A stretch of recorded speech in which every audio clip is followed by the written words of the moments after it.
Everyone, it is very, very, very exciting to see every one of you. I know I always say this every time we have these events, and I'm fortunate enough to be able to give a few words and to share some of my thoughts, some of my feelings, some of my emotions with you guys tonight. Literally, I look around the room and in greeting everyone, it's really humbling. And it's a great honor for my wife and I to be here tonight. As much as people think that, we try and do things to help, I think we probably get the most help out of everybody over here. Just being in your presence, I feel like everyone here has a story. Everybody here is in the middle of a journey. And just being around a room with this type of energy and these type of people, for us, for my wife and I, it is extremely uplifting. So I thank you all for coming tonight, and I thank you all for being part of this wonderful organization. And it's really due to you that we continue. If you guys wouldn't show up and wouldn't be a part of this, there'd be nothing to do. So I thank you all for being here tonight, because you really is what it's all about. Everybody here. Thank you.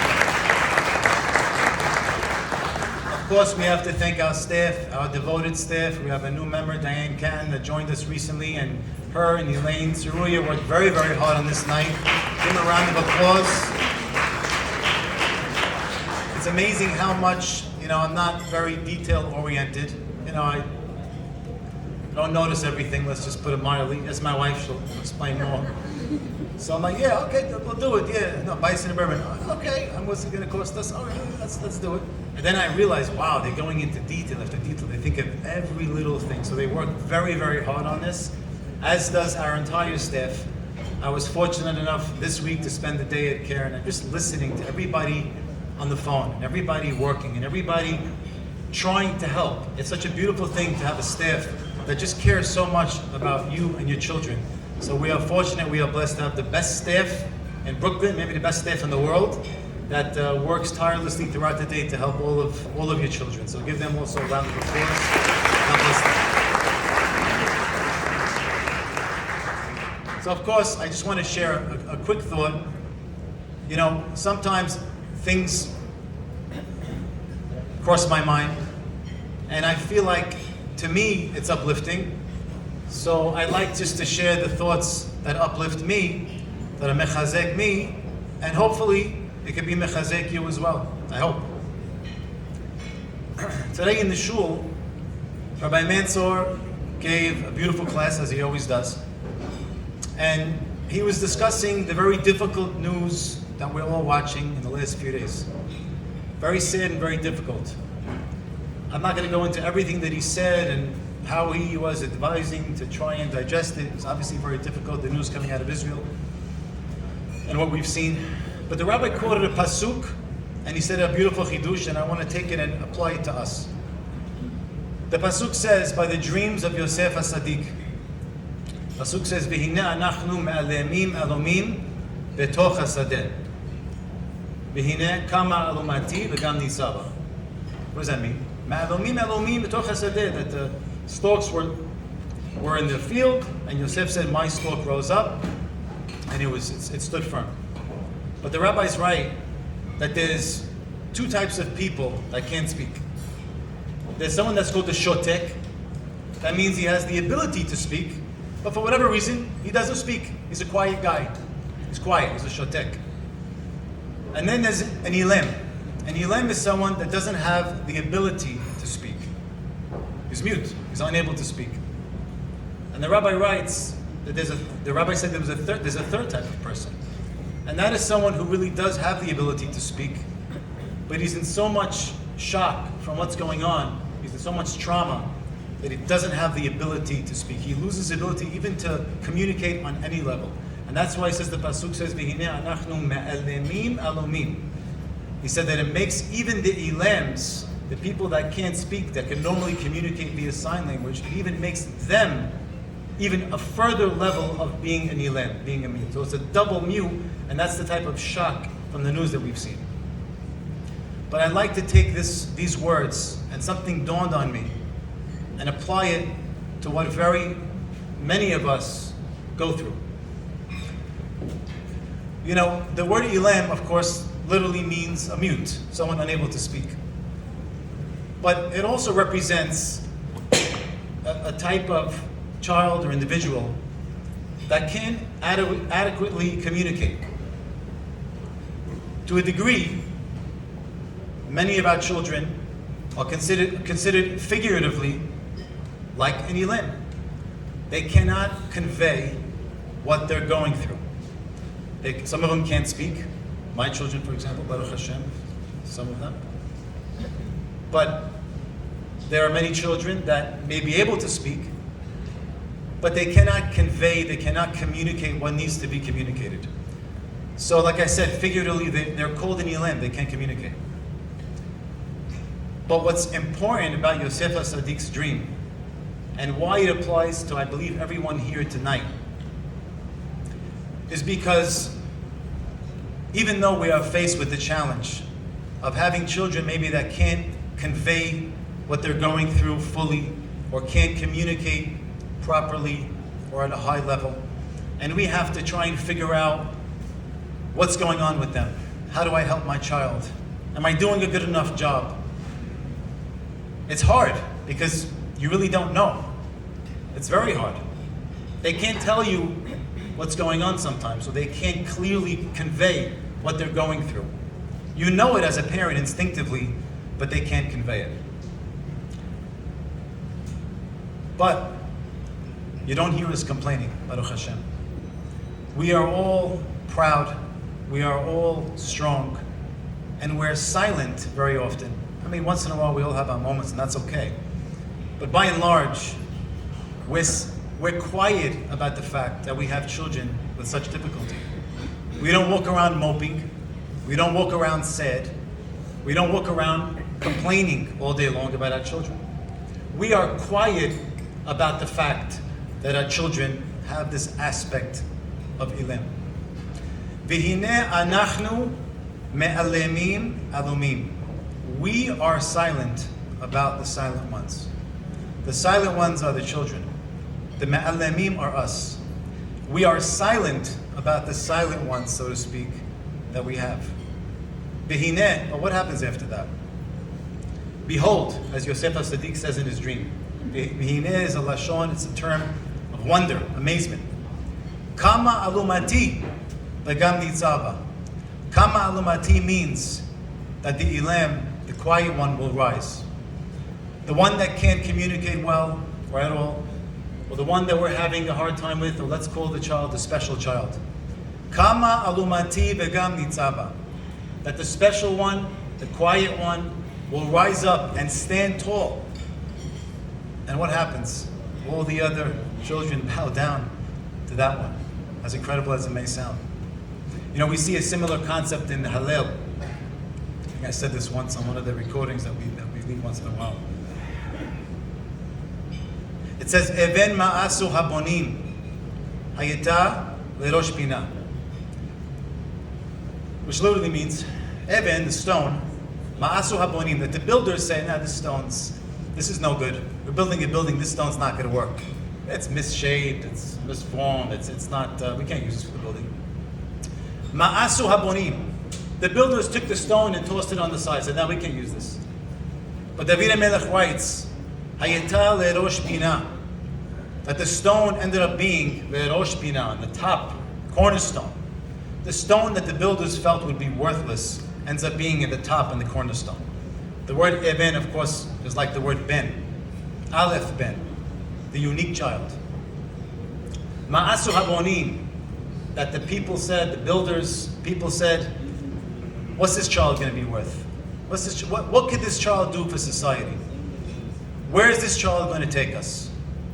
Eben ma'asu, the child that the builders say, what value will come out of this child? Hayeta lerosh pina. One day, and that day, B'ezrat Hashem, is coming very soon, with the coming of the Mashiach Tzidkenu. These are going to be the leaders, not just regular children. And I've had this haftacha from many tzaddikim that have promised me, when Mashiach comes, every one of these children will be perfectly well, perfectly and completely healed. B'mara b'yameinu. But they're not just going to be regular. They're going to be the leaders. They're going to be the ones that people look up to. So we're fortunate enough to be the parents of these future leaders. Something you should never forget. And as the pasuk continues, Me'et Hashem hayitazot. This is all from God. Hineflat be'anenu. It's a wonder in our eyes. How could this be? Something you never imagined. The child that we thought, we have the least expectations for, ends up becoming the leader. Zeh hayom asa Hashem nagila v'nismecha bo. When will that day be? Of course, the great day of the Geulah. The day that Hashem has in store for us, nagila v'nismecha bo, we will all rejoice. So I think that this is a message that's very, very comforting to know that even though we have our difficult moments, and even though it's not easy, and we go through definitely trials and tribulations, and I'm not minimizing the challenge, because it is a real challenge. But like I said, we don't complain, we don't mope, we pick ourselves up, we're proud, we're confident, and we're strong. And even the children that today it's hard to even imagine them being a source of pride, inspiration for our families and for all of the Jewish people, that day will come. I'll end off with a story that probably many of you have heard. It's a story that it's just worth repeating. I know I've said it, actually it was years ago, but I'll say it again. That one time I was in the presence of a great rabbi, Rabbi Gamliel Rabinovich. And maybe some of you heard of him. He's in Israel, a very, very big rabbi, big Mikubal. So there, my Mansour and a few friends of mine around the table. And the rabbi there was children running around in the background. So the rabbi kept calling them Aleph, Aleph, Aleph, Aleph. So what in the world's Aleph? He's saying the kid's name is Aleph, but every kid's name is Aleph? I don't understand. So finally we asked the rabbi, why you keep pointing to the kids and saying Aleph? He says, I'll tell you why. He says his grandfather or something came from the Holocaust and rebuilt his family, and he had a whole bunch of kids, Baruch Hashem, and those kids had kids and then great-grandchildren. And it turns out that his great-grandfather had 1,000 descendants. So he said, when I see a child, I see that this child has the potential to produce 1,000 more children, 1,000-fold. So he sees the potential of the child and it excites him. So he calls each child Aleph, 1,000. It's very nice. I said, Rabbi, with all due respect, I have a question. I said, what if there's children that may not be expected to produce 1,000 children? What if there's children we don't know if and when they'll get married or what that'll be like? What about those children? What excites you? What makes you enthusiastic about those kids? And the rabbi looked at me and his eyes lit up, like bulged almost. He said, those children hold up the world. He says, I don't need to generate like a synthetic enthusiasm for those children. Those children hold up the world. They literally, because of their zechut, the world is in existence. He said, and their parents, I have a promise to you. He said, their parents, when after 120 years, they will not be permitted to go to you-know-where, downstairs. The children, the neshemot of the children stop their parents and they bar them entry from the place that nobody wants to go. He said, so these children are the most special children. And their parents have the guarantee. I mean, it's almost like, crazy to say, but like we would choose this. Like this is like a guarantee of our life, of supporting the world, guaranteeing our future. And like I said, housing for the future leaders of the nation. And I'll end off with the famous story. I said it to my wife many times. I said it to many of you probably. After 120 years, we're going to go upstairs. There's going to be a long line waiting to get into Gan Eden. Long line. So we're going to tell my wife, maybe I'm, exactly, the story. I love the story, I got to say it. So I said, I'm going to cut the whole line. Now, that's not because I cut the line anywhere I go, which is kind of true. I'm not a good line person, as my wife. I usually do cut the line. But B'ezrat Hashem, hopefully 120 years to everybody. But after 120 years, I'm going to cut the line. Cut the whole line. And when I get to the front, and of course, the thing's going to be like the toll. It's going to be done. I said, what are you doing here? Why do you think you can cut the line? What makes you different? What makes you unique and different than all the other people that are on the line to get in? And I said that I'm going to pick up a picture of my children. And I know that the bar is going to go like the easy pass, just bing, and open up. I'm very confident of that. And I think that all of us here will have the same story. And of course, I'm using it as just something we can understand. But these children is a badge of honor for us. And it will take us, B'ezrat Hashem, in 120 years of good health to the most unbelievable places in Shamayim with easy access, quick entry. So nobody, again, this is a beautiful event tonight. It's an upscale event, deservedly so. All of us here should be proud of our children, never embarrassed, never ashamed. Never doubt yourself, even though we all try hard and we all make our mistakes. Be strong, be confident, be happy with your children, because we have the biggest beracha in the world. So I'm glad that we're all together. Tonight we're going to have some entertainment. I think we're going to have a bingo game tonight, if I'm not mistaken. Right, guys? Yeah. We have bingo. We're going to be giving out cards now.